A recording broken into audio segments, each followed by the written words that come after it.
Romi kan baru-baru ini ramai ya kalau salah satu artis di Indonesia ini terjerat kasus narkoba yang sudah lebih dari satu kali dan kini dinyatakan sebagai pengedar di dalam rutan gitu. Maksudnya sejauh ini sebenarnya apa sih Bun yang dibutuhkan untuk pecandu narkoba dari segi psikolognya?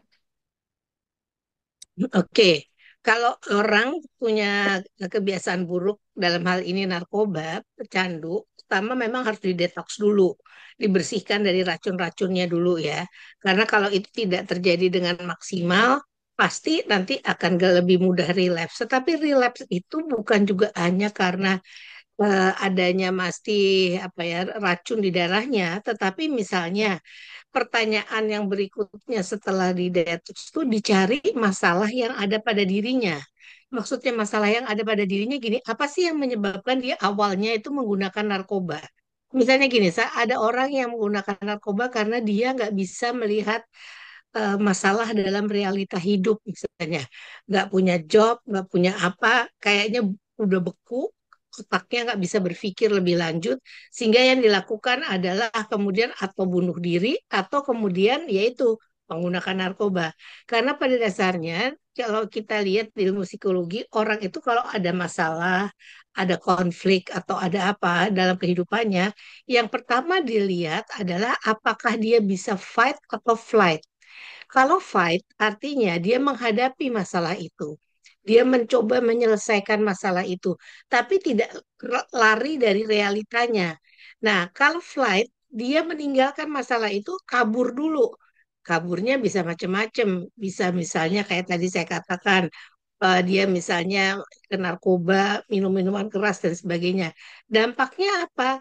Kalau dia pakai pakai hal-hal tersebut pada waktu dia sadar, kemudian terjadilah dia tahu bahwa masalah itu masih ada di sana, sehingga akhirnya kabur lagi seperti itu. Jadi masalahnya belum selesai. Jadi kalau sudah di detox, masalah yang ada pada orang ini yang harus diselesaikan. Itu kemudian harus ada pendekatan psikologisnya. Jadi kemudian diajarkan bagaimana caranya survive, bagaimana caranya untuk menghadapi masalah yang ada dalam kehidupannya, bukan lari dari kenyataan. Seperti itu, Mbak. Mbak masih mute.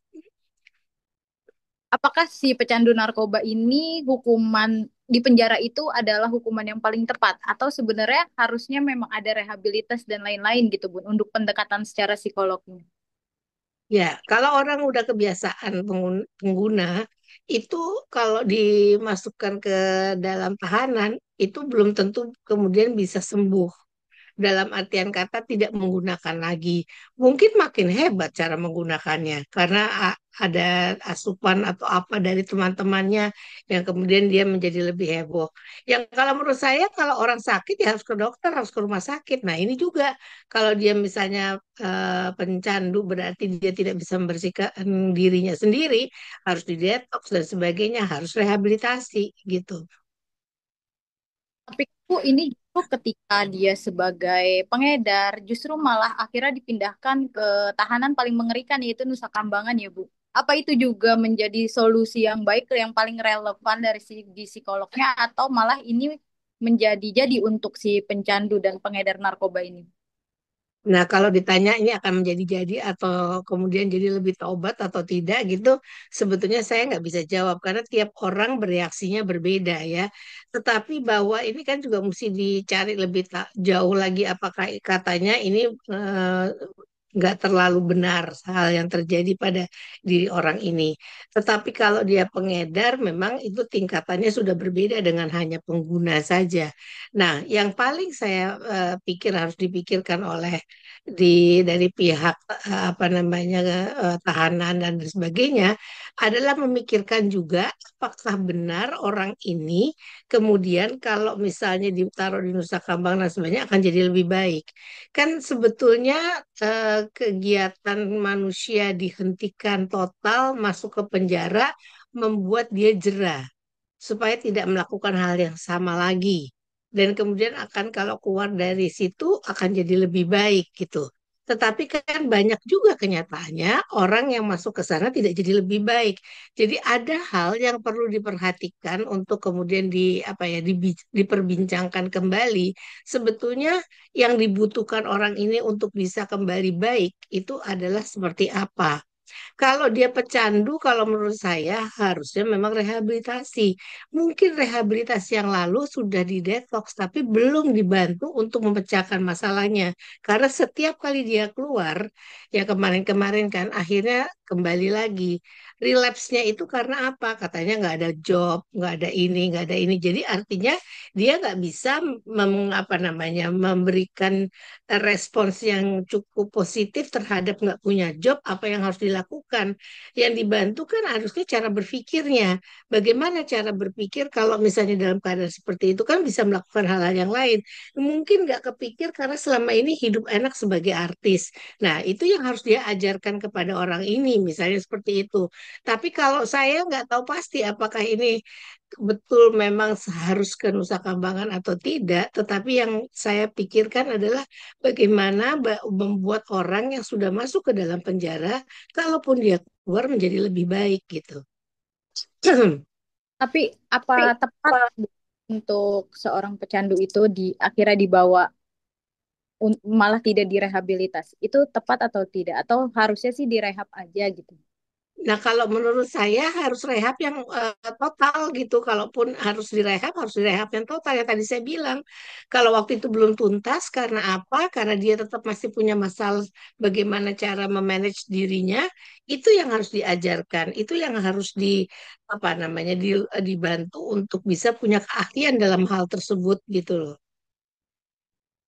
Ini kan juga pada akhirnya berita ini tersebar luas di media sosial. Ini kan nantinya akan jadi jejak digital untuk kedua anak dari Amar Zoni sendiri ya Bu, ada laki dan perempuan. Itu juga akan terganggu ke Bu secara psikologinya untuk kedua anaknya ini dengan rekam jejak ayahnya seorang pecandu maupun pengedar narkoba sendiri.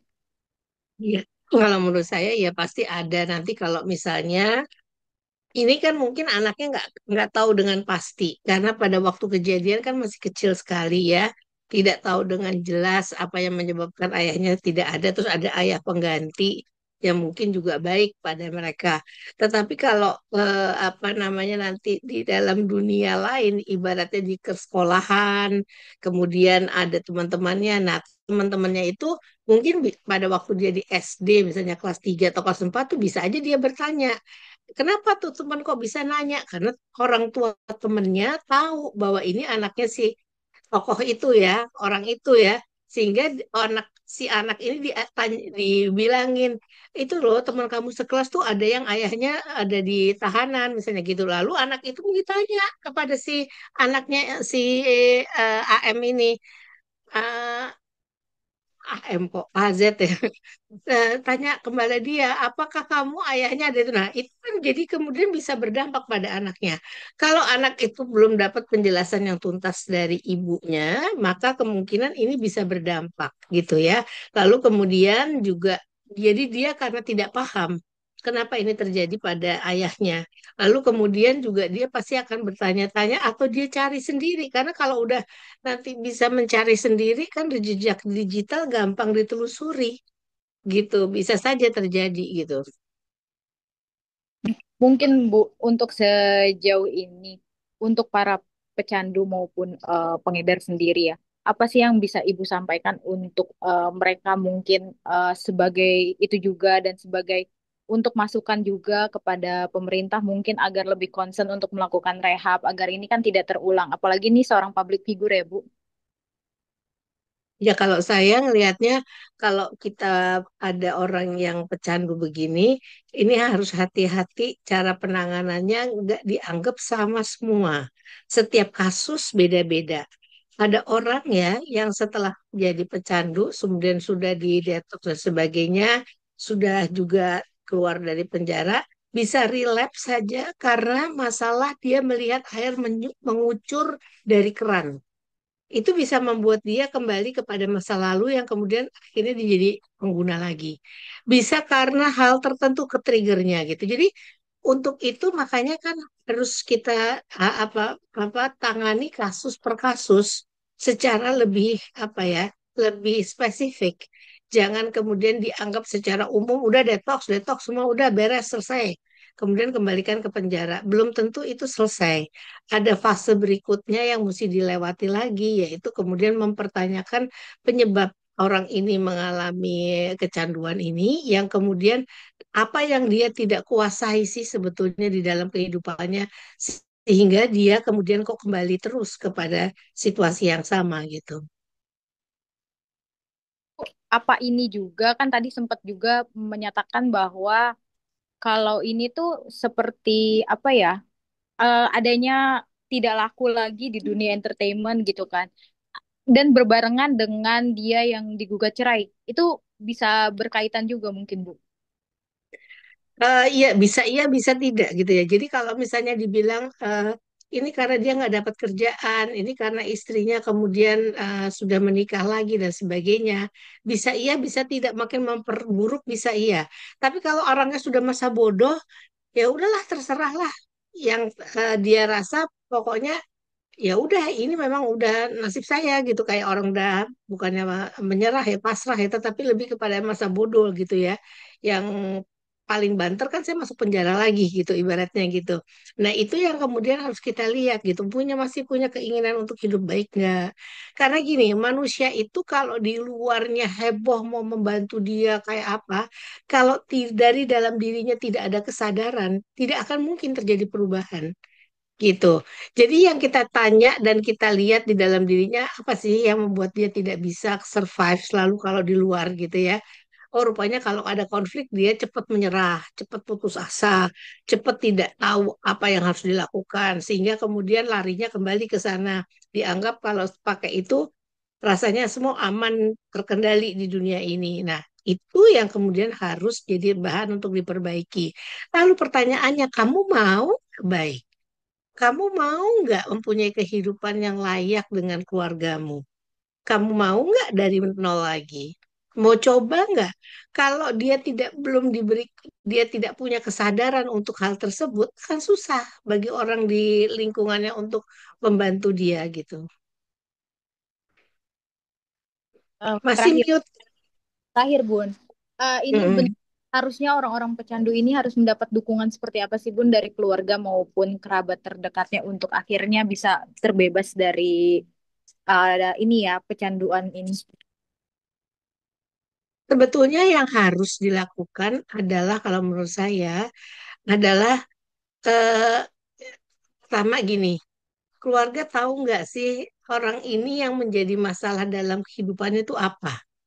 Kita mengira-ngira nih, oh ya karena dia merasa nggak punya job, dia mesti memenuhi kehidupan keluarganya, kemudian dengan standar tertentu, sehingga dia kemudian tidak bisa, merasa tidak bisa dan tidak mampu. Lalu karena itu dia kemudian lari ke sana.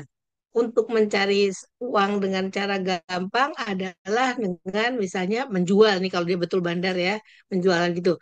Makanya dia melakukan itu. Nah, sekarang pertanyaan saya, kita di lingkungan tuh kadang-kadang kan ditutup-tutupi oleh orang tersebut. Kita kadang-kadang tidak tahu karena dia diam-diam, bergerilyanya juga tidak kelihatan. Sama juga dengan orang yang judi dan sebagainya, kita keluarga biasanya nggak lihat. Tetapi mungkin kalau kita lihat dari perilaku sehari-hari, misalnya orang ini seperti apa sih, suka menyendiri di kamar pada waktu-waktu tertentu, atau pada jam-jam tertentu dia akan pergi walaupun dia nggak punya pekerjaan atau apa, dia akan pergi hilang sebentar, terus kalau kembali seolah-olah kayaknya udah seger dan kemudian agak sedikit ngaco misalnya cara ngomongnya, terus kelihatan dari pupil matanya seperti apa. Nah itu kemudian ada tendensi, ada hal tertentu ini yang mesti kemudian ada pendekatan gitu. Tapi kita nggak bisa kemudian mengatakan juga bahwa kalau ada orang yang menyendiri itu pasti punya masalah, belum tentu juga ya. Nah, ini yang harus lingkungan tuh lebih peka. Tuh kayak apa sih ini orang dulunya seperti biasanya apa, sekarang kok kayaknya seperti ini. Ini ada sesuatu mungkin gitu. Dukungan di kerabat maupun keluarga juga penting ya Bun, sangat penting ya untuk Amarzoni akhirnya bangkit dan keluar dari zona narkoba ini ya Bun. Iya, kalau menurut saya penting banget. Pentingnya yaitu karena harus kalau mendetek itu harus kemudian langsung bantu dia untuk direhab lagi atau bagaimana gitu supaya dia kemudian bisa merasa bahwa walaupun dia berlaku salah, masih ada orang yang mensupport. Beda kalau dia udah ngerasa terpuruk, udah nggak punya kemampuan apa-apa, keluarganya udah nggak ada, istri nggak ada, anak nggak ada, terus ditinggalkan itu akan rasanya juga pasti berbeda bagi si orang ini. Makanya supporting sistemnya ada. Tapi kalau kita mau support seperti apa, orangnya juga tidak mau untuk kemudian ada perubahan, ya sulit gitu.